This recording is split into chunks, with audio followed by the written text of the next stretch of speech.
Hello aspirants, welcome back to Mains Answer Writing Basics program being conducted by Team India for IAS. As a part of this initiative, we have initiated daily answer writing practice session. In this video, we are going to discuss day 29 question and answer approach. So day 29 question ಏನಿದೆ ಅಂತ ನಾವು ನೋಡೋದಾದ್ರೆ discuss the process of terrestrial radiation. So terrestrial radiation ಯಾವ ರೀತಿ ಆಗುತ್ತೆ ಅದು ಏನು process ಅದನ್ನು ಡಿಸ್ಕಸ್ ಮಾಡ್ಲಿಕ್ಕೆ ಹೇಳಿದ್ದಾರೆ. And analyze the major geographical and atmospheric factors that control the spatial and temporal distribution of temperature on the earth surface. Earth surface ಮೇಲೆ temperature distribution ಯಾವ ರೀತಿಯಾಗಿರುತ್ತೆ, ಸೊ ಅದಕ್ಕೆ ಯಾವ ಫ್ಯಾಕ್ಟರ್ಸ್ ಅದನ್ನು ಕಂಟ್ರೋಲ್ ಮಾಡುತ್ತೆ ಅಂತ ಕ್ವಶನ್ ಕೇಳಿದ್ದಾರೆ. ಸೊ ಈ ಕ್ವಶನಲ್ಲಿ ಎರಡು ಪಾರ್ಟ್ ಇದೆ, ಒಂದು ಟೆರೆಸ್ಟ್ರಿಯಲ್ ರೇಡಿಯೇಷನ್, ಎರಡನೇದು temperature distribution, the factors that are controlling the temperature distribution on the earth surface. So the question is for 10 marks and the word limit is 150 words. So answer ರೈಟಿಂಗಲ್ಲಿ ಮೊದಲು ಏನು ಮಾಡಬೇಕು, ನಾವು demand of the question ಏನಿದೆ ಅದನ್ನು ಅರ್ಥ ಮಾಡ್ಕೋಬೇಕಾಗತ್ತೆ. ಅದರ ಜೊತೆಗೆ ಕ್ವಶನ್ ಪಾರ್ಟ್ಸ್ ಏನಿದೆ, ಒಂದು ಪಾರ್ಟ್ ಇದೆಯಾ, ಎರಡು ಪಾರ್ಟ್ ಇದೆಯಾ, ಸೊ ಈ ಕ್ವಶನಲ್ಲಿ ಎರಡು ಪಾರ್ಟ್ ಇದೆ. ಸೊ ಈ ಎರಡು ಪಾರ್ಟನ್ನು ಅರ್ಥ ಮಾಡಿಕೊಂಡು ಆ ಎರಡು ಪಾರ್ಟ್ಗೆ ನಾವು ಆನ್ಸರ್ ಬರೀಬೇಕಾಗತ್ತೆ. ಸೊ ಇಂಟ್ರೊಡಕ್ಷನಲ್ಲಿ ನಾವು ಟೆರೆಸ್ಟ್ರಿಯಲ್ ರೇಡಿಯೇಷನ್ ಅಂದರೆ ಏನು ಅದನ್ನು ಡಿಫೈನ್ ಮಾಡಿ ಜೊತೆಗೆ ಅದನ್ನು ಎಕ್ಸ್ಪ್ಲೇನ್ ಮಾಡೋದ್ರ ಮುಖಾಂತರ first part of the question ಏನಿದೆ ಅದನ್ನು ಅಡ್ರೆಸ್ ಮಾಡ್ಲಿಕ್ಕೆ ಹೊರಟಿದ್ದೀವಿ. ಸೊ ಟೆರೆಸ್ಟ್ರಿಯಲ್ ರೇಡಿಯೇಷನ್ ಅಂದ್ರೇನು? It refers to the long wave radiation emitted by the earth surface after it absorbs the incoming solar radiation. So ಏನಾಗುತ್ತೆ, so if this is the sun, so insolation ಬರ್ತಾ ಇರುತ್ತೆ. If this is the earth, so earth ಏನು ಮಾಡುತ್ತೆ, ಈ ಇನ್ಸೋಲೇಷನ್ನ receive ಮಾಡಿಕೊಂಡು ವಾಪಸ್ ಏನು ಮಾಡುತ್ತೆ, ಲಾಂಗ್ ವೇವ್ ಟೆರೆಸ್ಟ್ರಿಯಲ್ ರೇಡಿಯೇಷನ್ನ ಎಮಿಟ್ ಮಾಡುತ್ತೆ. ಸೊ ಇದನ್ನು ಏನಂತ ಕರಿತೀವಿ ನಾವು, ಟೆರೆಸ್ಟ್ರಿಯಲ್ ರೇಡಿಯೇಷನ್ ಅಂತ ಕರಿತೀವಿ. ಸೊ ಇದು ಯಾವ ರೂಪದಲ್ಲಿ ಇರುತ್ತೆ ಅಂತಂದರೆ ಇನ್ಫ್ರಾರೆಡ್ ಸ್ಪೆಕ್ಟ್ರಮ್ ಈ ರೇಂಜಲ್ಲಿ ಬರುತ್ತೆ. So this energy it moves upward and it is partially absorb by green house gases. So ಈ ಗ್ರೀನ್ ಹೌಸ್ ಗ್ಯಾಸಸ್ ಏನಿರುತ್ತೆ, CO2, ವಾಟರ್ ವೇಪರು, ಮೀಥೇನು, ಅದೇನು ಮಾಡುತ್ತೆ, ಈ ಔಟ್ ಗೋಯಿಂಗ್ ಟೆರೆಸ್ಟ್ರಿಯಲ್ ರೇಡಿಯೇಷನ್ ಏನಿದೆಯಲ್ಲ ಅದನ್ನು ಅಬ್ಸಾರ್ಬ್ ಮಾಡಿಕೊಳ್ಳುತ್ತೆ. ಸೊ ಈ ರೀತಿಯಾಗಿ green house gases earth atmosphere warm ಆಗಿರೋದ್ರಲ್ಲಿ ಸಹಾಯ ಮಾಡ್ತವೆ. Coming to the second part of the question, that is factors controlling temperature distribution on the earth surface. So first one is latitude. So latitude wise temperature ಯಾವ ರೀತಿ ಇರುತ್ತೆ ಅಂತ ನಾವು ನೋಡೋದಾದ್ರೆ, so temperature it usually decreases from equator towards the poles. The reason being equator region ಅಲ್ಲಿ ಏನಾಗುತ್ತೆ, they receive direct sunlight, because of that they get more heat compared to the polar region, because polar region the sunlight, the insolation, it is in slanted rays. So coming to second aspect, that is altitude. Altitude wise ಯಾವ ರೀತಿ temperature very ಆಗುತ್ತೆ ಅಂತಂದರೆ, temperature decreases with increase in the altitude. So third point ಏನಪ್ಪ ಅಂತಂದರೆ distance from the C. So distance from the ಸಿಗೆ ಇದಕ್ಕೆ ಏನಂತ ಕರಿತೀವಿ, ಕಾಂಟಿನೆಂಟಾಲಿಟಿ ಅಂತ ಕರಿತೀವಿ.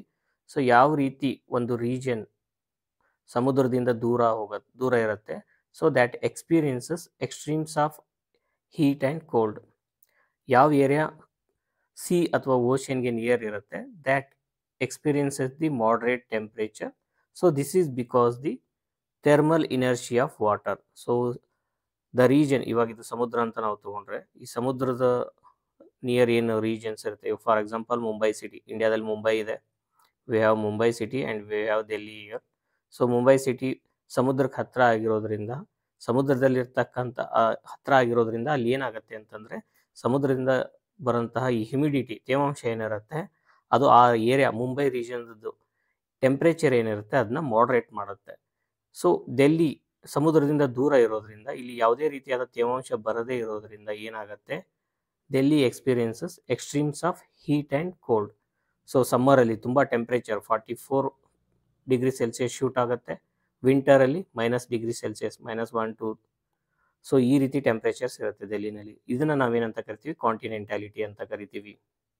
Then the fourth one is ocean currents. Ocean currents ಯಾವ ರೀತಿ ಇನ್ಫ್ಲುಯೆನ್ಸ್ ಮಾಡುತ್ತೆ, ವಾರ್ಮ್ ಓಷಿಯನ್ ಕರೆಂಟ್ಸು ಯಾವ ರೀಜನ್ಗೆ ಹೋಗ್ತವೆ ಆ ರೀಜನ್ನ ಏನು ಮಾಡುತ್ತೆ, ಟೆಂಪ್ರೇಚರ್ ರೈಸ್ ಮಾಡುತ್ತೆ. ಕೋಲ್ಡ್ ಓಷಿಯನ್ ಕರೆಂಟ್ಸು ಅದೇನು ಮಾಡುತ್ತೆ, ಯಾವ ರೀಜನ್ನ ತಲುಪುತ್ತೆ ಆ ರೀಜನಲ್ಲಿ ಏನು ಮಾಡುತ್ತೆ, ಟೆಂಪ್ರೇಚರ್ನ ಕಡಿಮೆ ಮಾಡುತ್ತೆ. So they also influence humidity and precipitation. ಅದರ ಅರ್ಥ ವಾರ್ಮ್ ಓಷಿಯನ್ ಕರೆಂಟ್ಸು ಯಾವ ರೀಜನ್ಗೆ ಹೋಗ್ತವೆ ಅಲ್ಲಿ ಮಳೆನ ತರ್ತವೆ, ಕೋಲ್ಡ್ ಓಷಿಯನಿಕ್ ಕರೆಂಟ್ಸು ಯಾವ ರೀಜನಲ್ಲಿ ಹೋಗ್ತವೆ ಅಲ್ಲಿ ಅವು ಏನು ಮಾಡ್ತವೆ, ಮಳೆನ ಕಡಿಮೆ ಮಾಡ್ತವೆ. Then fifth point is albedo. Albedo ಅಂತಂದ್ರೇನು reflective ability of the surfaces for the incoming solar radiation. So dark surface ಏನು ಮಾಡುತ್ತೆ, they absorb more heat, so their albedo is low. Whereas the light colored surface, they reflect more incoming solar radiation, so that they have high albedo. So examples, vegetations irbodu, snow cover irbodu, so they all affect, and soil types, they all affect the local heating in a region. Then coming to the sixth point, cloud cover and atmospheric conditions. So ಮೋಡ್ಗಳು ಏನು ಮಾಡುತ್ತೆ, terrestrial radiation ಏನಿರುತ್ತೆ ಅದನ್ನು trap ಮಾಡುತ್ತೆ. So ಇದರಿಂದ ಏನಾಗುತ್ತೆ, diurnal ಅಂದರೆ day and night temperature range changes ಆಗುತ್ತೆ ಅಥವಾ ರಿಡ್ಯೂಸ್ ಆಗುತ್ತೆ. Then clear skies, they allow radiation loss, ಅಂದರೆ ಇನ್ಕಮಿಂಗ್ ಸೋಲಾರ್ ಅದು ಔಟ್ ಗೋಯಿಂಗ್ ಟೆರೆಸ್ಟ್ರಿಯಲ್ ರೇಡಿಯೇಷನ್ ಏನಿರುತ್ತೆ ಸೊ ಅದನ್ನು ಅವು ಅಲೋ ಮಾಡುತ್ತೆ. ಇದರಿಂದ ಏನಾಗುತ್ತೆ, ರೇಡಿಯೇಷನ್ ಹೀಟ್ ಲಾಸ್ ಜಾಸ್ತಿ ಇರುತ್ತೆ. This results in cooler nights. Then seventh point is slope and aspect. So slope and aspect ಅಂದರೆ ಯಾವ ರೀತಿ, ಈ ಮೌಂಟೇನ್ ರೀಜನ್ಸ್ ಏನಿರುತ್ತೆ, ಸೊ ಈ ಮೌಂಟೇನ್ ರೀಜನ್ಸು ಅದರ ಸ್ಲೋಪ್ಸ್ ಏನಿರುತ್ತೆ ಮೌಂಟೇನ್ ಇದ್ದು, ಅದು ಯಾವುದು ಮೌಂಟೇನ್ನ ಪರ್ವತದ ಸ್ಲೋಪ್ಸ್ ಏನಿರುತ್ತಲ್ಲ, ಈ ಸ್ಲೋಪ್ಸು ಸೂರ್ಯನಿಗೆ ಮುಖ ಮಾಡಿ ಯಾವುದಿರುತ್ತೆ, that receives more heat than the slope. Then 8 points is winds and air masses. So warm and cold winds, they influence the local temperature. Example ಹೇಳಬೇಕಂತಂದರೆ ವೆಸ್ಟರ್ಲೀಸ್ ಏನಿದೆ, they bring mild maritime climate to the western Europe. So western ಯುರೋಪಲ್ಲಿ ಏನು ಮಾಡ್ತವೆ, mild maritime ಕ್ಲೈಮೇಟ್ನ ತೊಗೊಂಡು ಬರ್ತವೆ westerlies. So same way dry continental winds, they rise the temperature in arid interiors. So these are the examples for winds and air mass, how they cause or how they influence the temperature distribution. So ಇಷ್ಟೆಲ್ಲ points 8 points ಬರೆದ್ಮೇಲೆ ನಾವು conclude ಮಾಡಬೇಕಾಗುತ್ತೆ. So ಕನ್ಕ್ಲೂಷನಲ್ಲಿ ಏನು ಬರೀಬೇಕು, so ಕನ್ಕ್ಲೂಷನಲ್ಲಿ understanding of earth temperature distribution on the surface of earth helps in climate studies, agriculture and also environmental planning ಅಂತ ಬರೆಯೋದ್ರ ಮುಖಾಂತರ ನಾವು ಆನ್ಸರ್ನ ಕನ್ಕ್ಲೂಡ್ ಮಾಡಬೇಕು. In this video, we have discussed day 29 question and answer approach. In the next video, we are going to discuss day 30 question and answer approach. The topic for day 30 is essay. Thank you for watching. See you in the next video. Till then, happy answer writing.